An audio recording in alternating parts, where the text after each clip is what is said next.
What's going on, Misfit Nation? Welcome to another episode of the Misfit Wrestling Podcast. I am your host, Matt the Misfit.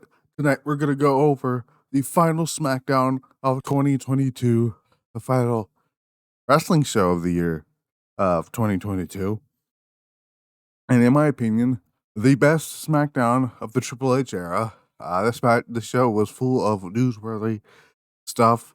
A really fun, I guess, match between Ronda Rousey and Raquel Rodriguez. Shocking, I know. We've seen the return of Charlotte Flair. We've seen a debut, kind of, with Uncle Howdy getting involved, and attacking Bray Wyatt. If you see the amazing thumbnail that I have for this, let's see who's underneath that mask. We'll get to that in a second.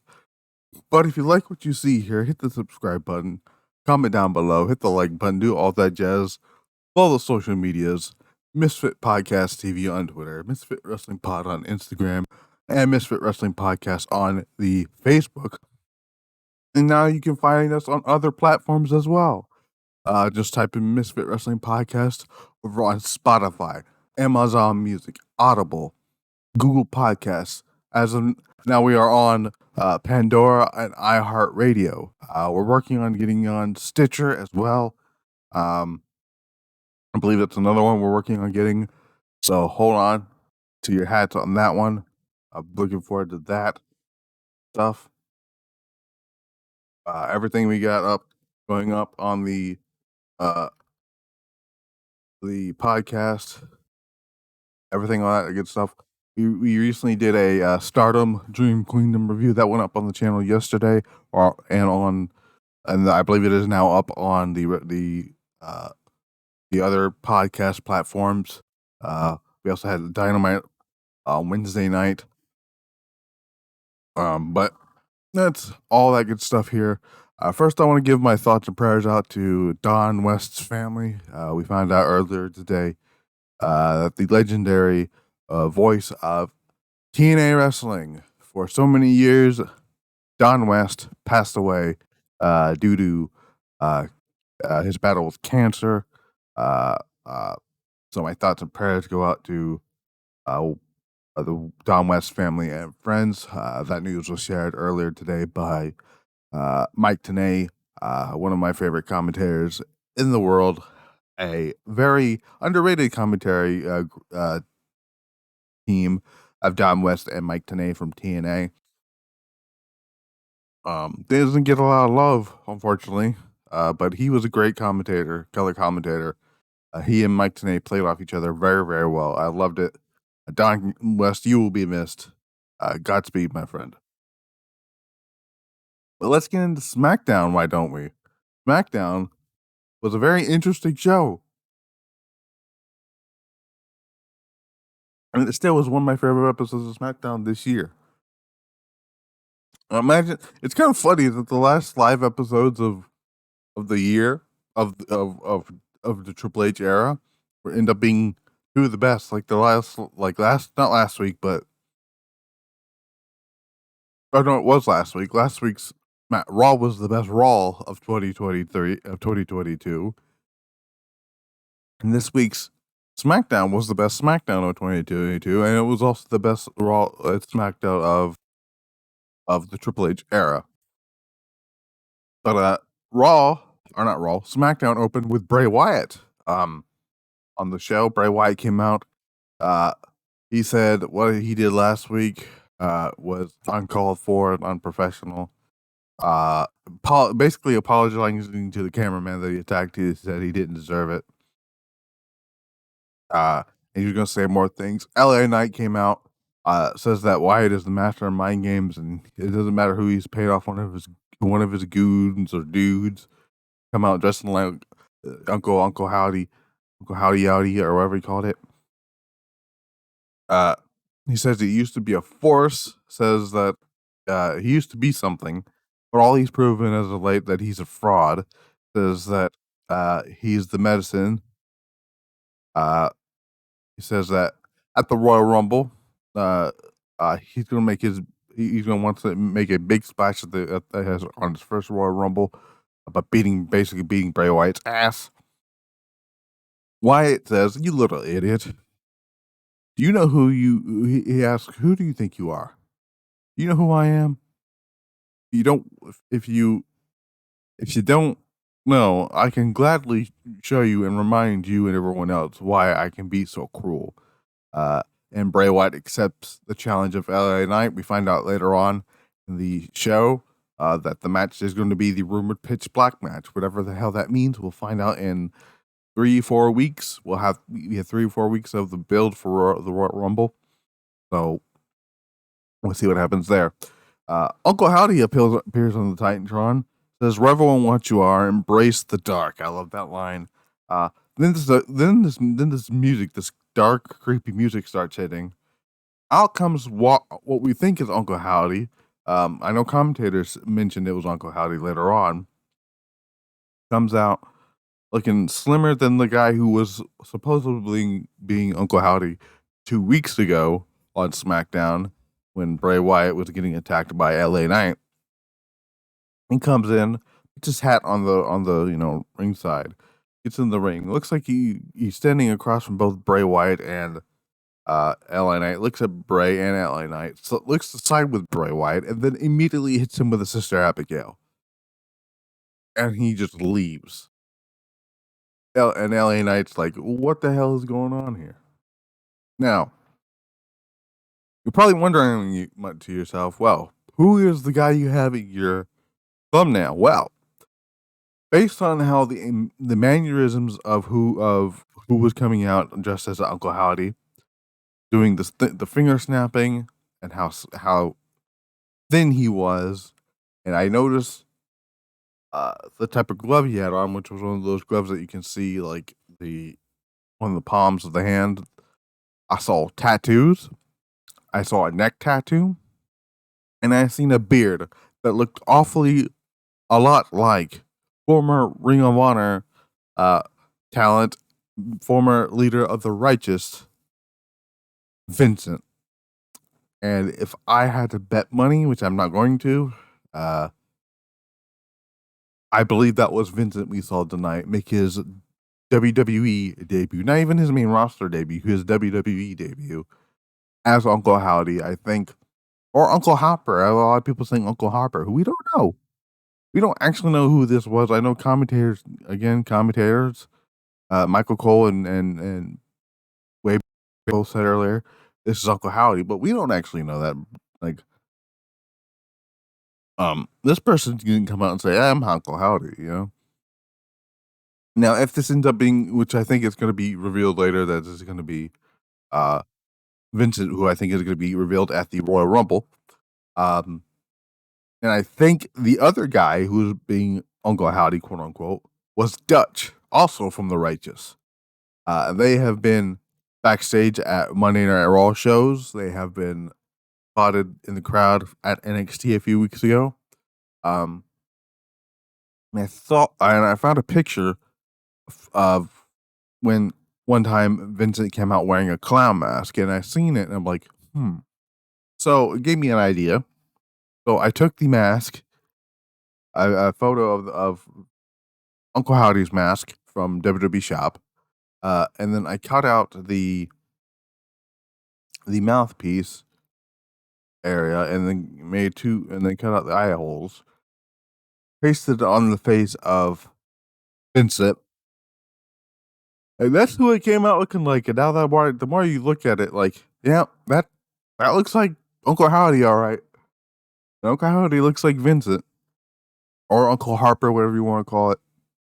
And we don't actually know if the theory going around is Uncle Harper and Uncle Howdy is like the good side, the bad side of Bray Wyatt. Well, we don't know that because this person just ended up attacking Bray Wyatt, who had a very good looking sister Abigail, by the way. This is the first time I believe in probably ever that Bray Wyatt has actually taken his own finishing maneuver. I know that Brody Lee, the late great Brody Lee, God rest his soul. We got past his 2-year anniversary. Since he left us in December of 2020, sadly. But back to what I was saying. Brody when he was doing a mini feud with Bray Wyatt, when Bray Wyatt was the WWE champion, teased hitting the Sister Abigail on Bray, but he never actually hit it. This was the first time in my recollection of knowing this character of Bray Wyatt's career that I ever remember him getting hit by his own finishing maneuver. So that was pretty cool. But we got more progression finally, which is good. Um, Bray Wyatt will have his first official televised match since being back in the WWE against LA Knight at one of the big four pay-per-views in the Royal Rumble, which a lot of people thought it was going to happen at Survivor Series, but who knows? I guess they're going to do something. I don't know what they're going to try to do next with this storyline. Bray Wyatt has been wrestling house shows. He did wrestle the MSG show, which I've called multiple times. I said, if this is not a televised show and it's just a house show, then Bray Wyatt is probably going to wrestle this show because he's not going to be advertised for the MSG show. It not be a Raw taping and then him just cut a promo. He's going to wrestle. He wrestled Jinder Mahal on these house shows. Reportedly broke a finger. But yeah, that was an interesting. I love that segment. Again, finally we got progression in the story, and we'll find out in the coming weeks what the hell a pitch black match is. We do know it's a sponsor match for the Mountain Dew Pitch Black soda that's coming out. That's not what I'm drinking. I'm just drinking some Mountain Dew Code Red. I'm not sponsoring them or anything. I'm just saying Code Red is probably the best Mountain Dew out there. But next up, we have Sami Zayn knocking on the Bloodline's door. Paul Heyman emerges and the pair embrace. Heyman asks what can Sami do for him here? And Sami says he wants to talk strategy with Roman.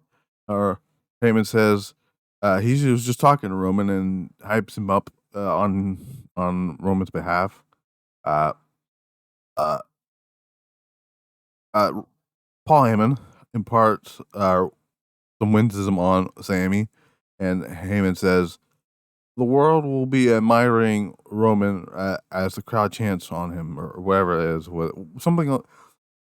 Basically, what happened here is Sami asks Roman if Roman was mad about the whole fans chanting for Sami over Roman Reigns, and Roman's like, nah. It doesn't matter. He's like, I don't care. So that was very interesting. We'll talk about the interesting of what's going to happen next with the storyline, given the main event happened. Next up, we had the Brawling Brutes head to the ring for Solo Sikoa versus Solo Sikoa versus Sheamus. This match was fine. Solo Sikoa gets a win after the Samoan Spike.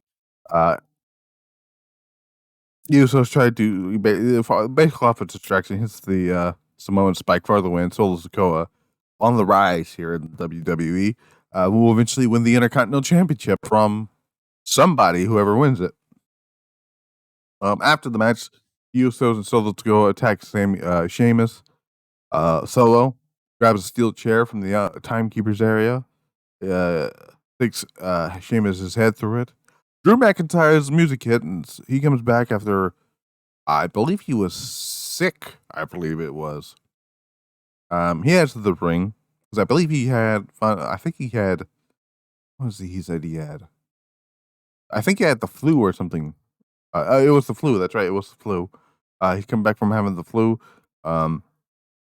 He takes out the Usos and stares down Solo Sikoa, clotheslines him out to the outside, hits the Claymore on Jimmy Uso before the Bloodline retreat.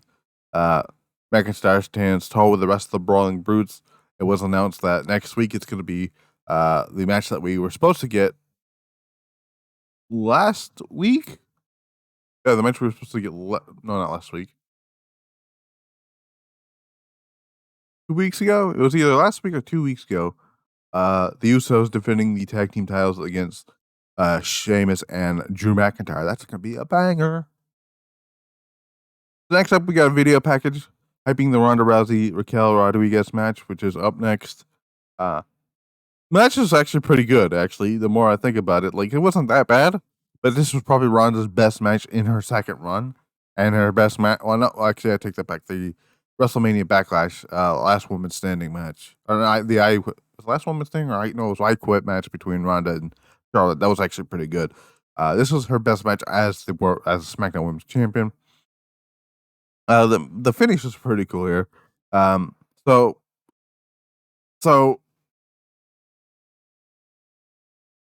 Ronda Rousey blocks to the armbar. Well, at one point, so Ronda is in trouble here. She's getting ready to get her power bomb, and Raquel is, and she's locked it in, keeps locking it in. At one point, referee catches Shayna putting Rousey's foot on the bottom rope. But all this does is doesn't do very much to help Raquel, because Raquel still is able to tap out to the armbar from Ronda Rousey. Ronda Rousey retains the championship, and then out of nowhere, Charlotte Flair's music hits, and I'm like, huh? She comes out here. She's got brand new music, by the way. Way much, my opinion, so much better than the crap that we've heard for 6-7+ years. But Charlotte comes out. Rousey taunts Flair about her arm injury that happened that took her off of television. So she probably wants to challenge her for. Well, first she says the SummerSlam, then she says the Royal Rumble. I'm like, huh. Okay.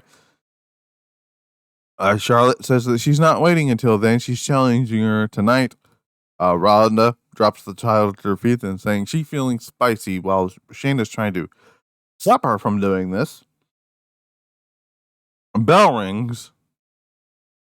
Immediately Charlotte boots her in the face. Rousey was able to kick out. Flair delivers a boot to Baszler, who's getting on the apron. Then she delivers a spear to Rousey. Ronda looks to hit the arm bar under Charlotte. Charlotte reverses it into a roll-up pin, and Charlotte Flair becomes the SmackDown Women's Champion. And I'm trying to figure out what the fuck is going on with the SmackDown Women's Championship scene for WrestleMania, because originally it was supposed to be Ronda Rousey versus Becky Lynch for the SmackDown Women's Championship at WrestleMania. Then, according to WrestlingNews.co, it was changed to Ronda versus Rhea Ripley, which doesn't make a lick of fucking sense, because both of them are heels, and again, doesn't make a lot of fucking sense.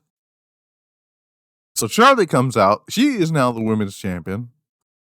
And now I don't know what the fuck they're doing for WrestleMania.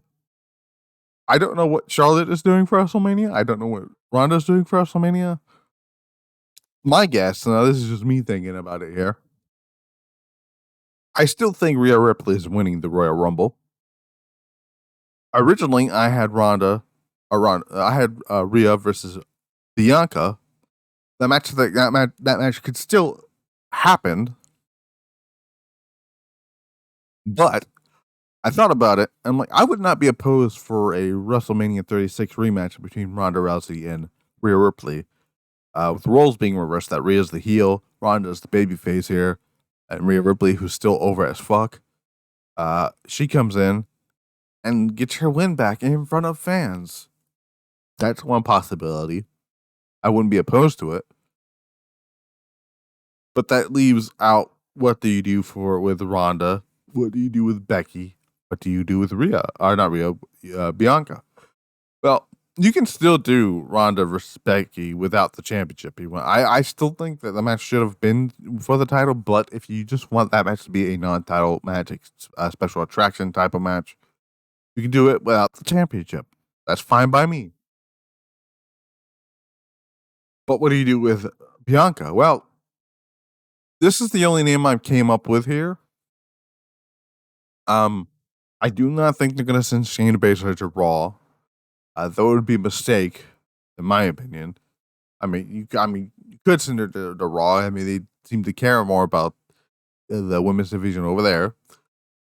I think the only other person that could get involved with a big title match at WrestleMania at this point is Asuka, a newly refreshed Asuka, who's going to eventually, hopefully, turn into a version of Kana on the main roster. You can do her versus Bianca Belair, or if you want to keep the Rhea Bianca match, you could do that. You want to do Becky and Ronda for the non-title. How about Charlotte Flair versus Kana? Now, probably thinking to yourself, well, they did that. The match was great. The matches are always great. But the problem with that is people hated the outcome of the first match that they had. Well, I understand that. This is where the beauty of this comes in, because you could have Kana, Asuka Kana, whatever you want to call her, whatever this character transformation they're gonna have with her. You can have this version of Asuka beat the ever living shit out of Charlotte in this match, and Asuka gets a clean victory over Charlotte at WrestleMania for the championship. So you have multiple options here. That makes sense. Rhea versus Bianca makes sense. Charlotte versus Rhea makes sense for the WrestleMania 36 rematch for Rhea to get her win back. You could do Asuka Rhea, or not Asuka Rhea, Asuka Bianca. That's the one that you could do. I'm okay with that. You can do Asuka and Charlotte, so Asuka can get her WrestleMania win back. Because Asuka still has not won a match at WrestleMania. Like, she has the Sasha Banks record right now that she's lost every one of her WrestleMania matches. She didn't win the match with Charlotte at 34. She didn't win the fucking Battle Royal that for some reason she was in at 35. 36. She lost, her and Kyrie lost the women's tag team championships last year. She lost the Raw Women's title to Rhea Ripley, and this year she wasn't even at WrestleMania. So they could do.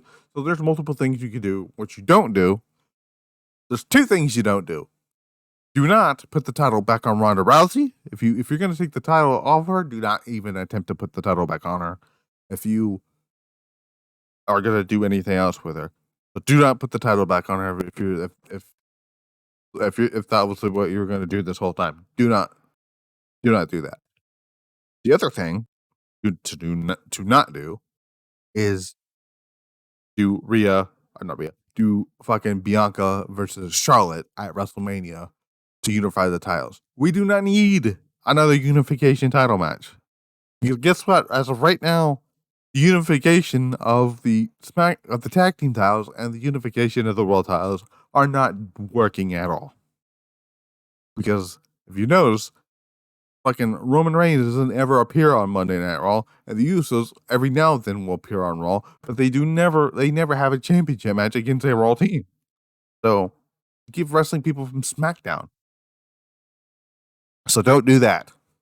And the other thing is, do not just put the title back on Ronda just to do that fucking Rhea match that no one cares about, because that doesn't make a lot of fucking sense.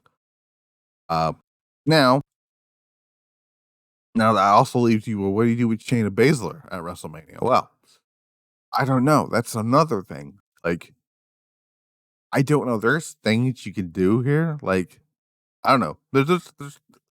It's interesting now that the ideas that we all had. Like, originally, I was told for months that was going to be Rhea and Bianca and Becky and Rhea, Becky and Ronda.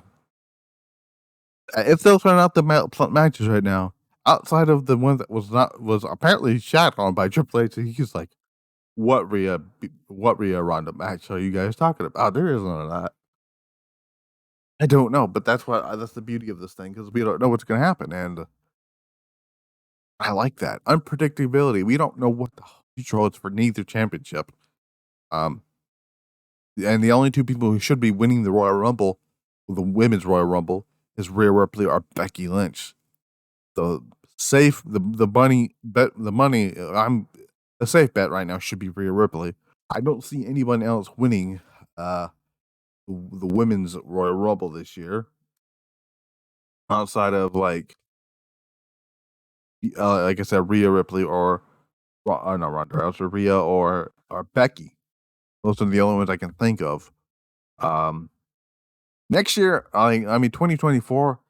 If she's out, if she's off, not off, if she's away from damage control, you can give Io Shirai that spot. I would be okay with that. I'll let Nikki Cross. What's she gonna do at WrestleMania? Who knows? You may do something with Sanity if all things go to plan. I would not be opposed to this. I threw this idea out there earlier. With Nikki, with the whole Bray Wyatt thing. If it is a new faction, Bray Wyatt, Vincent, Dutch, and Alexa Bliss take on Sanity.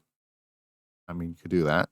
Who knows? But that's what I thought about the whole women's segment here with Charlotte winning the SmackDown Women's Championship. I didn't see it coming. Triple H was able to do something with Charlotte that Vince has been trying to do for 8.5 years, which was get Charlotte Flair to get cheered by the fans. so so Triple H did that in like 5 minutes. So that's hilarious to me. Next up,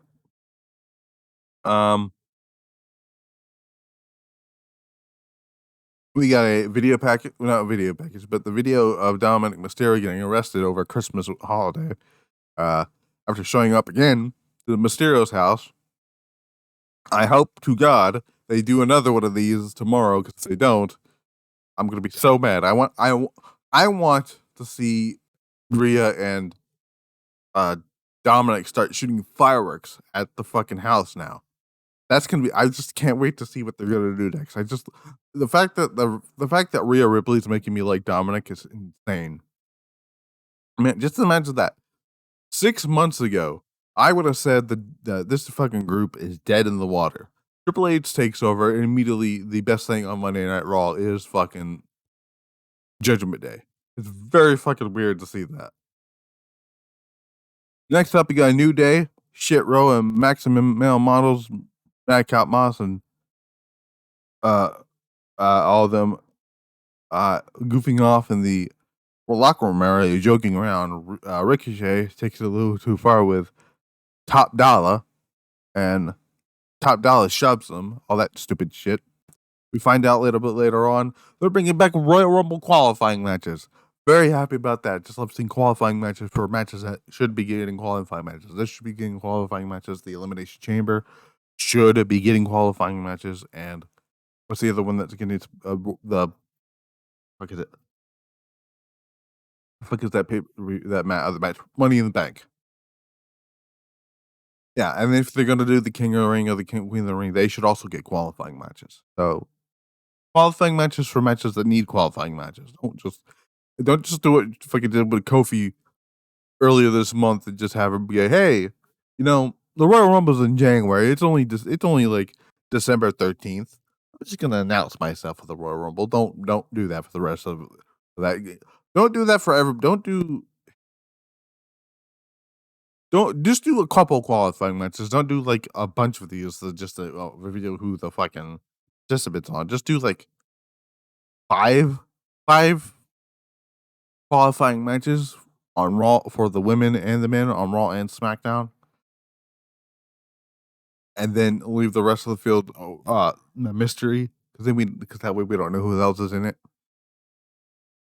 But then we got Imperium coming out to cut a promo. This is actually pretty funny during the commercial break or during one of the ads or whatever.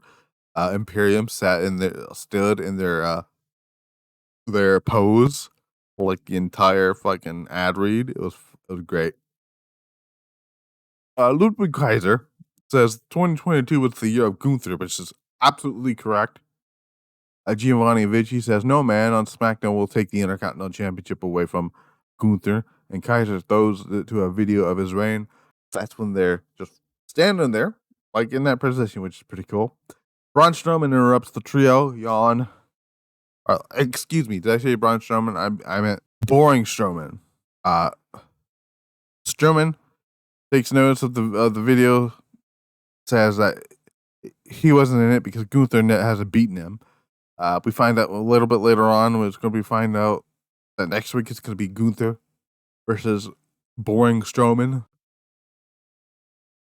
for the Intercontinental Championship. Please, for God, love of God, do not start 2023 on a bad note. Please do not let fucking boring Strowman be the one to beat Gunther after all this time. Officials start separating the men.